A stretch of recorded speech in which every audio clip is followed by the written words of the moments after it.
Nada, ya nada debo salvo el tiempo. Sin mirar atrás, nada debo si el año muere, mi memoria queda prendida aquí, de la hojarasca del otoño, de los pasos que dejo. Pasar ojos cerrados y labios en vilo con la noche, con la ciencia de que llegar es irse y volver a soñarte. Y otra vez retornar, una vez más, quedarse. Hoy nos reúne la poesía que siempre será una memoria encendida. Quiero presentarles al Presidium. Está con nosotros la maestra Roxana Dávila Peña, Carlos Herrera y Salvador Gallardo, que van a estar en este primer bloque bajo la moderación de Julieta Fragoso. Después vamos a tener un segundo bloque donde nos acompañarán Susana Bautista Cruz, María Damián, Carmen Lozar y Carlos Sánchez Emir, bajo la moderación de Eduardo Cerro. Y bueno, sin más, quiero invitar al podio a la maestra Julia Fernanda Salazar Torres, que justo hace unos días en esta misma sala nos hablaba sobre la petición de esta fecha. Sin duda dijimos que Bellas Artes y esta sala son un espacio para recordar a las voces que han dado sentido a través de la palabra y la poesía para nuestro tránsito en este mundo. Así que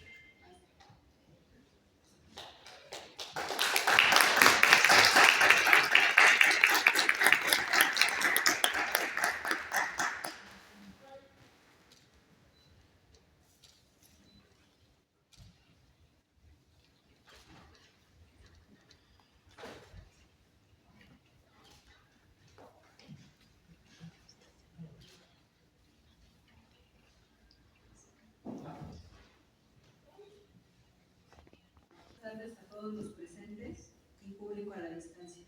Agradezco el espacio a la directora general del INBA, Alejandra de la Paz Nájera, a la Subdirección General de Bellas Artes, Aide Boeto Bárcena, a la Dirección de Difusión y Relaciones Públicas, Aarón Polo López, a la Coordinación Nacional de Literatura, Nadia López García, al jefe de oficina de la Dirección General, Saúl Olvera Camacho, por todas las facilidades otorgadas para poder realizar y cristalizar el homenaje La higuera de mi infancia. En memoria a Fernando Salazar Torres, quien en vida fue poeta, crítico, ensayista, editor y gestor cultural, licenciado en Filosofía por la Universidad Autónoma Metropolitana de Iztapalapa, maestro en teoría literaria y doctor en literatura hispanoamericana por la UAP, con estancia de investigación en la Universidad de Salamanca, autor de los poemarios Sueños de cadáver, Visiones de otro reino y Morfeo, fragmentos nocturnos, así como el libro Basal Gacelas, en conjunto con el artista plástico Fernando Gallo y Viva da España, que obtuvo el 20 Premio Literario Natina Hamad en Líbano, en el área de creación.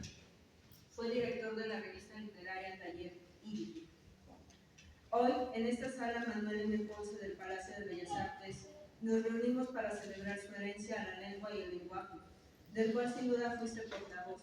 Supiste que para poder acercarte tuviste la necesidad de crear un espacio tranquilo, de pensamiento, crítica y análisis, donde tuvieras largas conversaciones. Por eso fue necesario que creciera con fuerza.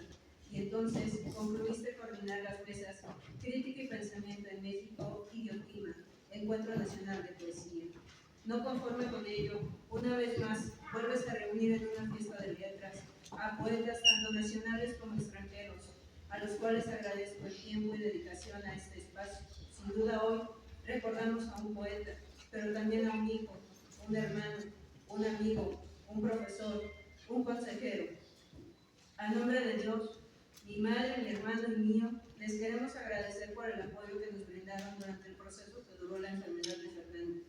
En especial a Carmen Lozán, la capitana de los poetas, como la llamaba, al académico Constantín Barbú, Carmen Lozán, Julieta Fragoso, Aura María, Maximiliano Cid, Eduardo Cerdio, Mariel, Salvador Gallardo, Miguel Ángel Feria, María de Jesús, Carlos, Cristian, Rogelio, Matías, así como a mis familiares, Anita, José y Claudia Vargas Torres, y a todas aquellas personas que en Rumania tuvieron atenciones para Fernando. Una disculpa si omito a alguien. Infinitas gracias por todo el apoyo moral y económico que nos brindaron. Dios les bendiga siempre, a ustedes y sus familias. Tienen la gratitud eterna de una madre que le queda como único consuelo el saber que nunca olvidarán a su hijo Fernando. Y esta madre solo tiene una petición para todos ustedes, como le gustaría recordáramos a su hijo, atrapado en un pequeño fragmento de Federico García Lorca, La celda de la muerte oscura. Quiero dormir un rato, un minuto, un siglo, pero que todos sepan que no he muerto, que haya un establo de oro en mis labios, que soy un pequeño amigo del viento oeste, que soy la sombra inmensa de mis lágrimas. A lo largo de tu vida creciste entre letras que te llevaban a otros tiempos, y desde los 8 años platicabas con la lengua, donde la palabra tejía indiscreta los sueños y emociones que hablaron a través de tu poesía. Cual alma libre, sabiendo que no podías contemplar ni permanecer en los convencionalismos de la sociedad tradicionalista, decidiste iniciar tu travesía, portando un jueguero de palabras, una pluma que plasmaba tus pensamientos y muchos sueños que expresabas a través de los versos y rimas que dejaste. En cada uno de los eventos que organizabas, se percibía la presencia de la musa Calíope. Siempre fiel te acompañaba, como si fueras la encarnación de Apolo. Consciente de la felicidad que te daba hablar de la lengua andaluza, decidiste crear un puente entre dos naciones distanciadas y separadas por su historia, el tiempo y el olvido. Desgarradas por la polémica y la discordia, España y México, unidas por su origen común, la lengua. Lograste la conciliación de la hispanidad olvidada e ignorada por muchos, pues tu poesía ha sido traducida al italiano, portugués, rumano, catalán, búlgaro, griego, árabe, persa, bengalí, ruso, coreano e inglés, así como el náhuatl, mostrando una armonía de naciones que, unidas por la vida de la lengua y el lenguaje, pudiste coordinar en Hispanoamérica el Dylan Thomas Day, el cual curiosamente se celebra un día después de tu aniversario luctuoso. Para poder comprender la hispanidad, decidiste volverte trotamundos e inicias un viaje, tu primera expedición a Cuba, tierra que vio la llegada de Hernán Cortés. Fue cuando comprendiste el mosaico cultural y los contrastes de ese terruño atrapado en el tiempo, por lo que en tu segunda excursión decidiste viajar a lo que llamamos el viejo continente, Europa, iniciando tu travesía por Italia, que con su imponente coliseo, testigo silencioso del paso del tiempo, te hizo recordar al Imperio Romano y las luchas entre gladiadores gestadas siglos atrás. Seguiste tu travesía por el Vaticano, en el cual fuiste testigo silencioso del dolor de la piedad y quedaste fascinado por la Capilla Sixtina de Miguel Ángel. Después decidiste ir a España, la madre patria, y en ella recorriste cual Quijote los caminos que te llevaron a Salamanca, Sevilla, Madrid, Cáceres y Granada, y en sus bibliotecas te adentraste a la cábala de la palabra andalusí, oculta por el tiempo, y la cual solo se revela a aquellos que la escuchan con atención, porque para ti construir un poema requiere de pensamiento y sentimientos, que se expresan y toman forma a través de la lengua y el lenguaje. Y por último, llegaste a Portugal, y en Berlenga su peniche contemplabas los atardeceres del mar Atlántico y prometiste volver. En tu tercer viaje, decidiste, cual hijo bueno y que regresa de un cansado éxodo, volver con la madre, España. Tu segunda casa te esperó ansiosa y vio cómo salías jubiloso al encuentro de tierras lejanas y atravesando el mar Mediterráneo, llegas a Grecia, en la cual te detuviste a contemplar el Partenón y recordaste el pensamiento platónico y aristotélico. En Atenas, seguramente platicaste con la diosa del mismo nombre, pero también te detuviste a contemplar la prisión de Sócrates. Ya en Itaca, en medio del mar Jónico, quisiste conocer el camino del mito y de los dioses. Y por último, sin miedo, acudiste al llamado de Rumania, que imponente con su historia, te llevó a recorrer pasajes por Dacia, Bucarest, los montes Cárpatos y Transilvania, donde los dragones del conde Drácula extendieron sus alas para darte la bienvenida y guiarte a Tomis, la actual Constanza. Y por fin, permitirte ver la tumba del poeta exiliado Ovidio, que imperturbable te mostró la puerta al Mar Negro. La higuera de mi infancia es un recuerdo de que la lengua tiene su propio lenguaje y vida atrapada en un sonido. En el de Casítago decías, la definías en una sola palabra, universo, y caprichosa se alimenta de la nostalgia de los sueños de un cadáver que abren las puertas para poder contemplar las visiones de otro reino. Y en el ocaso de los días de un caluroso mayo decidiste ir acompañado de la Virgen de Fátima a la morada de Morfeo a recitar tus fragmentos nocturnos, Sin duda, en tu viaje de vida, recorriste cual Gacela y siguiendo cual marino fiel a su capitán, fuiste detrás de Ovidio, quien te llamó a su presencia para juntos contemplar la eternidad. Con esto se da por inaugurado en mi memoria en homenaje la higuera de mi infancia, al poeta Fernando Salazar Torres, el árbol que siempre nos dará sombra. A continuación, el poeta Miguel Ángel Feria recitará el poema La higuera de mi infancia. De mi infancia. Hay un jardín azul y al fondo un ángel juega entre el polvo de mi pasado. Escucho las risas de los niños, saltan alrededor de la babilónica higuera y de un brinco me arrojo al rincón y la luz intensísima me empolva los ojos subir al cielo y caen los higos y me confundo porque esos frutos ya no existen. Miguel Ángel Feria, de Huelva, España, nació en 1979. Es poeta, traductor e investigación con formación en Humanidades y Filología Hispánica y doctorado en Literatura Hispánica por la Universidad Complutense de Madrid. Ha recibido diversos premios. El noveno Andalucía Joven en 2007 por El Escarpadero y el 14 Ciudad de Salamanca en 2010 por la consagración del otoño. Actualmente es profesor y director del Máster de Poesía en la Escuela de Escritores de Madrid. A continuación, cedo la palabra a la primera mesa que queda a cargo de Julieta Fragoso. Muchas gracias. Con todos ustedes y pues muy honrada de poder moderar esta mesa. Voy a presentar a la poeta Roxana Dávila Peña, Ciudad de México, 1968. Diplomada en Literatura Mexicana del siglo XX por el IMBA. Es Haikyuu. Imparte el taller permanente de Haiku, miembro de la generación 2021 de la Escuela de Haiku Makoto. Discípula de Vicente Aya. Fue responsable de la sección de poesía breve de origen japonés en la revista literaria Taller Ijitu, donde trabajó estrechamente con Fernando Salazar Torres para lograr uno de los acervos más importantes de haikus compuestos por haikines de diferentes partes del mundo, además de ensayos, traducciones, artículos y críticas escritos por especialistas en el tema.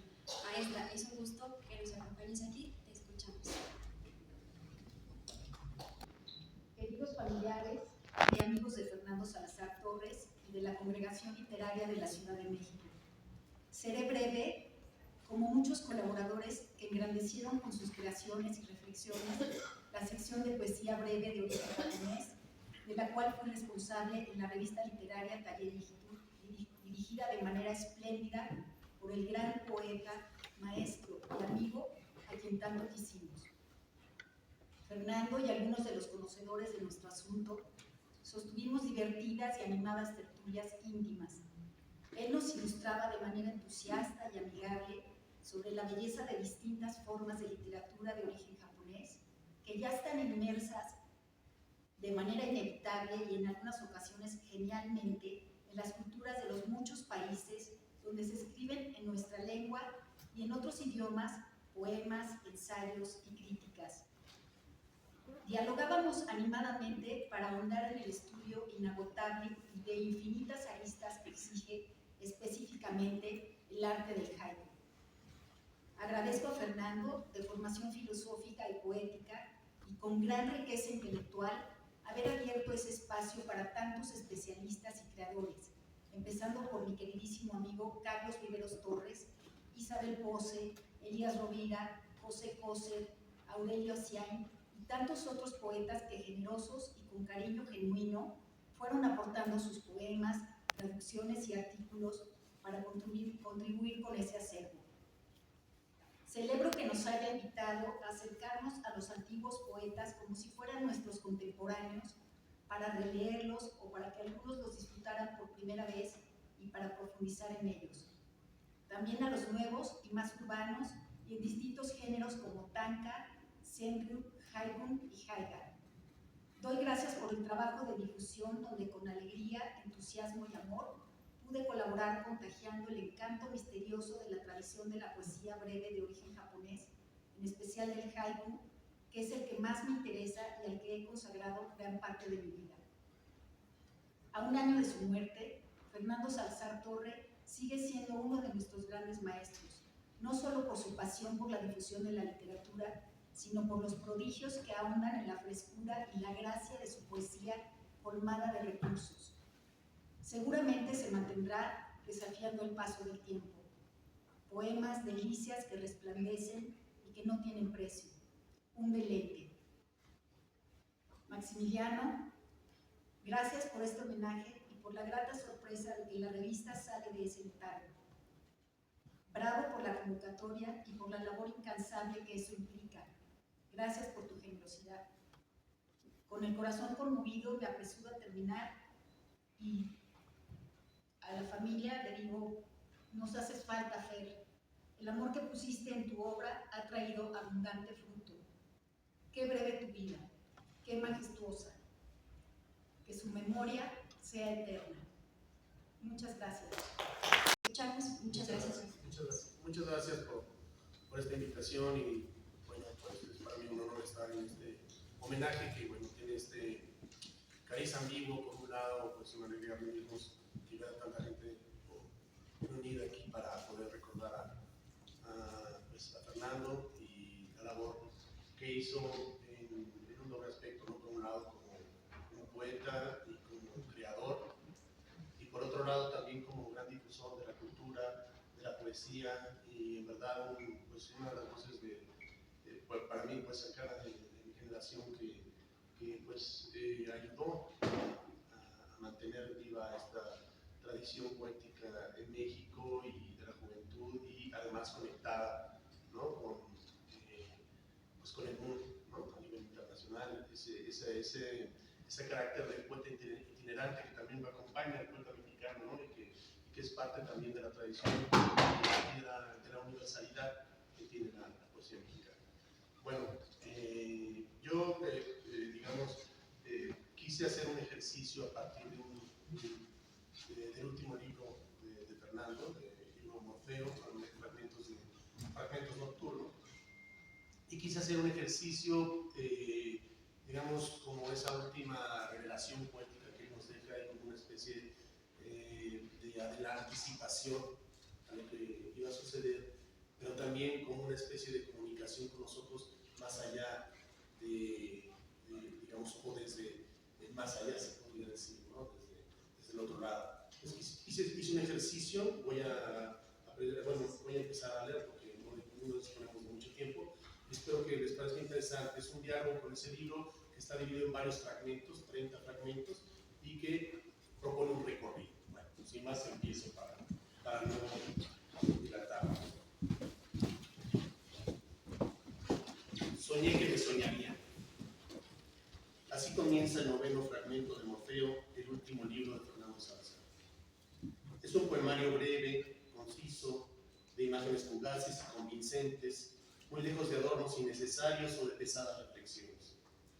Su voz nombra el tránsito del ensueño a la vigilia, en un movimiento que reproduce las distintas facetas de la experiencia: la curiosidad y la sorpresa de la infancia, la búsqueda de la juventud, las dudas religiosas de una vida que madura y vacila, el consuelo del mito y la literatura ante el paso de los años, la inminencia de la muerte como un despertar definitivo.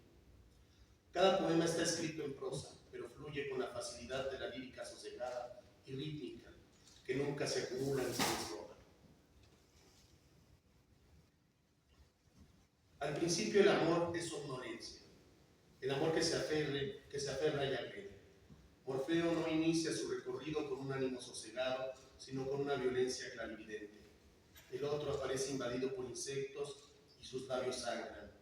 Hay un juego de la caricia que sin embargo se aleja de la herida y se aproxima a la cadencia oceánica. La mujer es cabellera y la cabellera piedra. La experiencia sensible se diluye en el fluir dionisiaco del agua hasta disiparse en la memoria de la infancia. Soñé con la higuera de mi infancia, dice.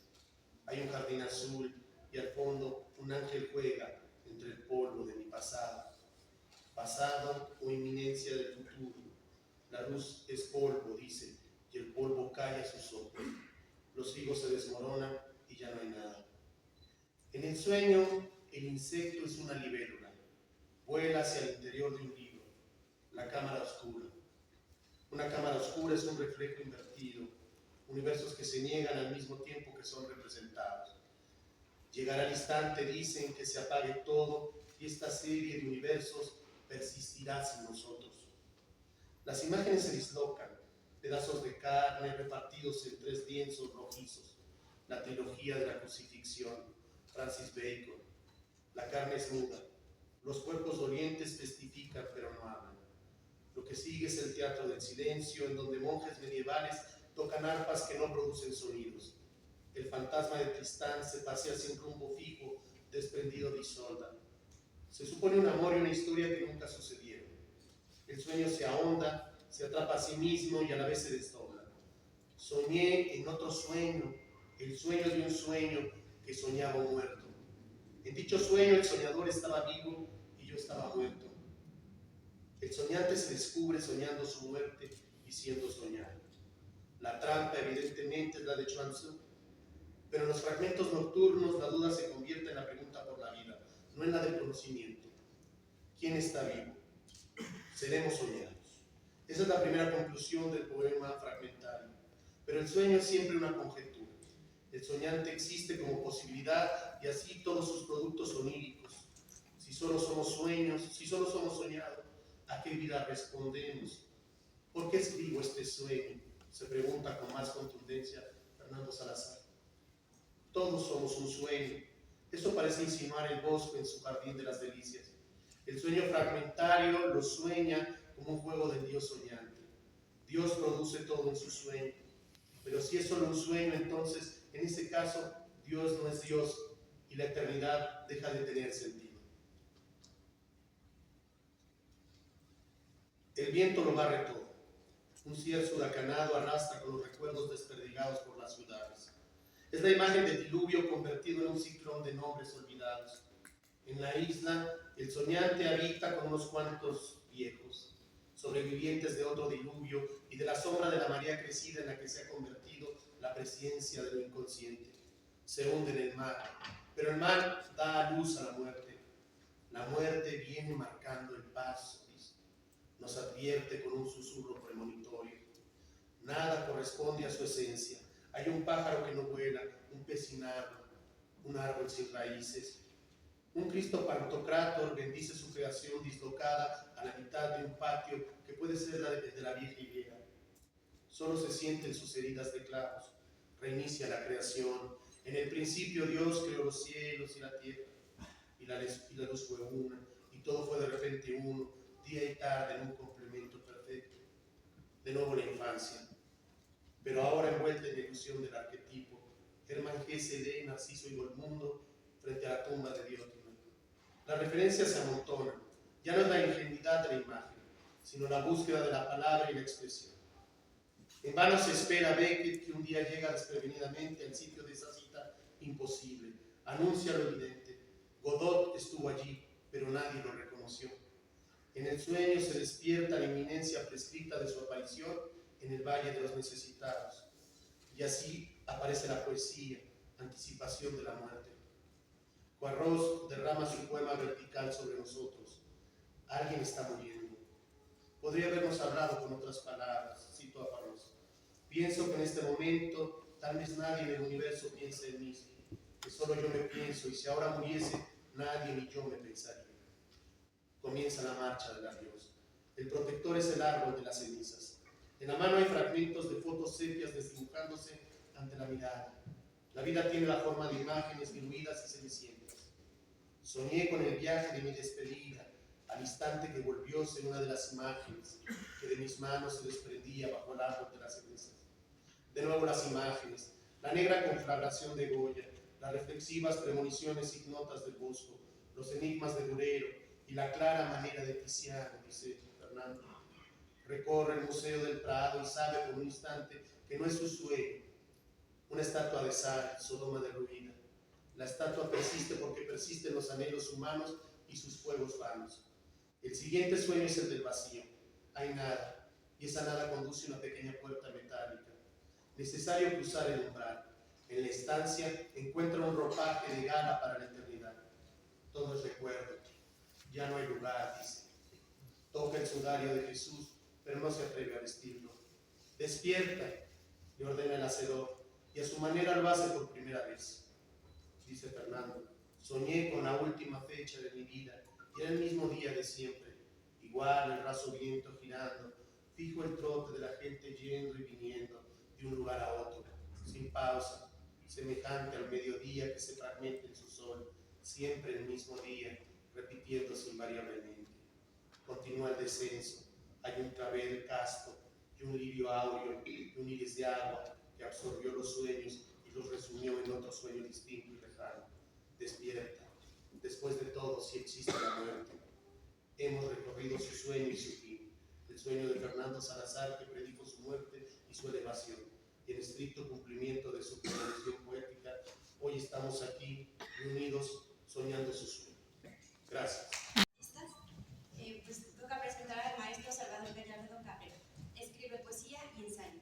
Sus libros más recientes son Ernest Jung, La resistencia al presente y la mudanza de los poderes de la sociedad disciplinaria a la sociedad de control. Maestro, muchas gracias.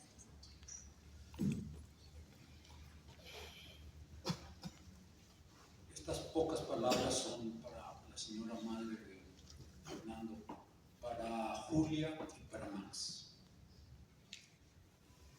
La escritura no es la vida, ni siquiera como la vida, y sin embargo la atraviesa. Así, desde la escritura, nada se deduce de una biografía, pero todo se juega en una vida. A lo largo de mis días he conocido muchos escritores y entre ellos muy pocos que han logrado acercar las orillas de la escritura y la vida. Fernando Salazar Torres era uno de ellos. Vivía en estado de asombro poético.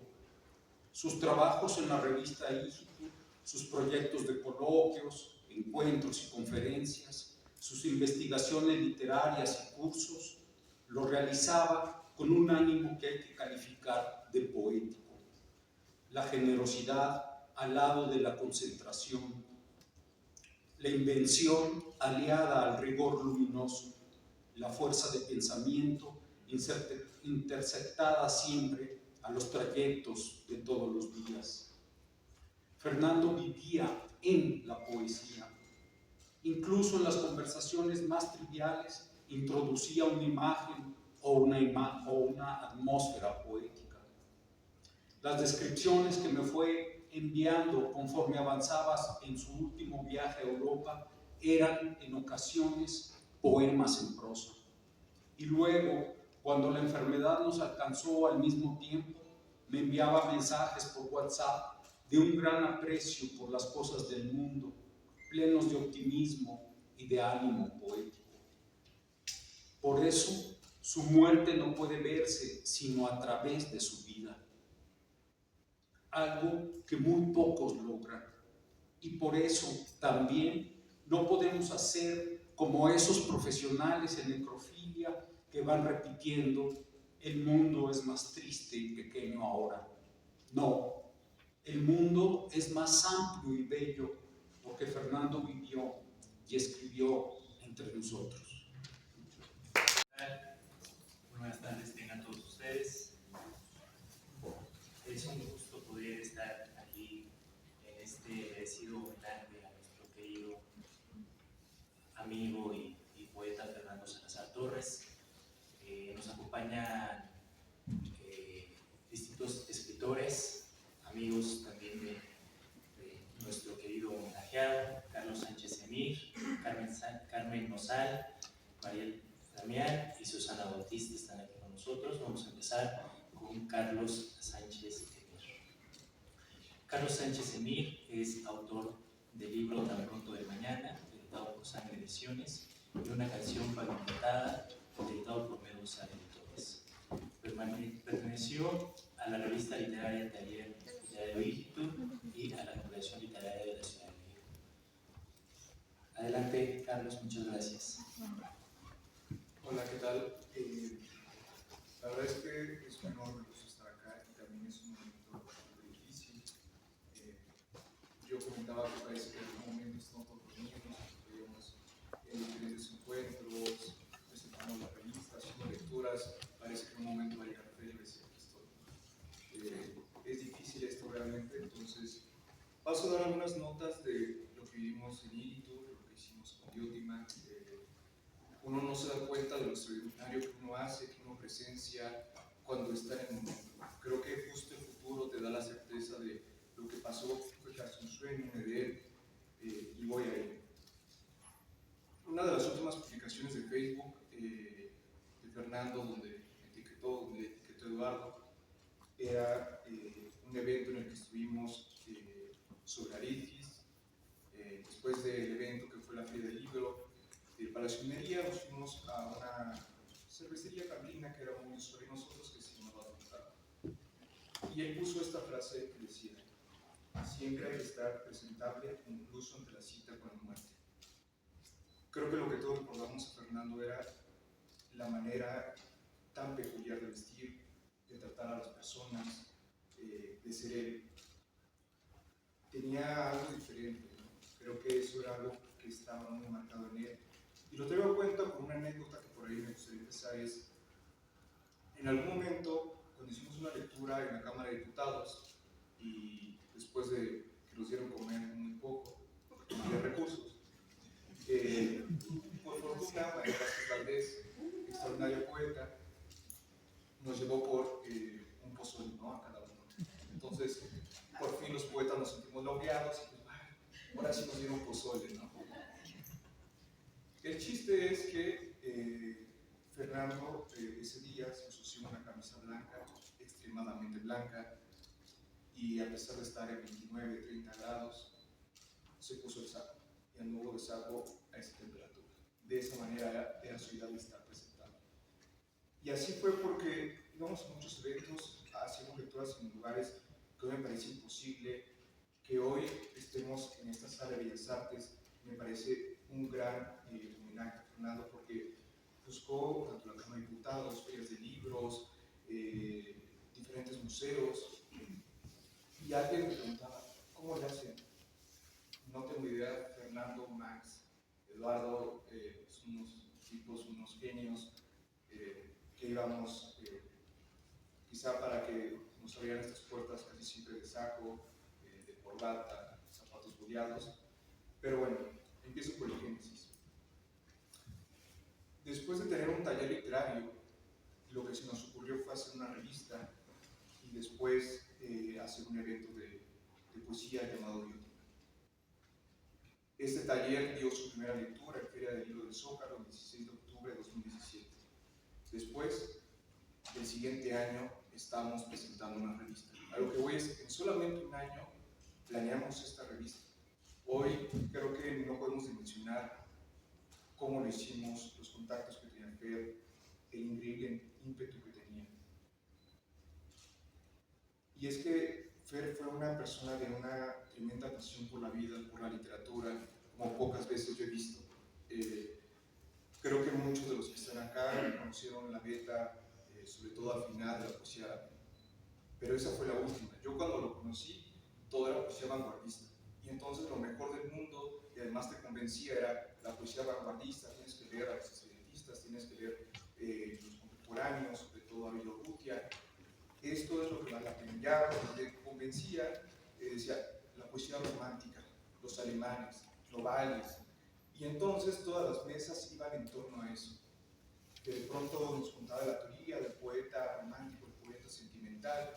Decía, no, o sea, hay que hacer la diferencia entre Sabines, Gorostiza. Son dos poetas que se pueden conjugar y también se pueden oponer.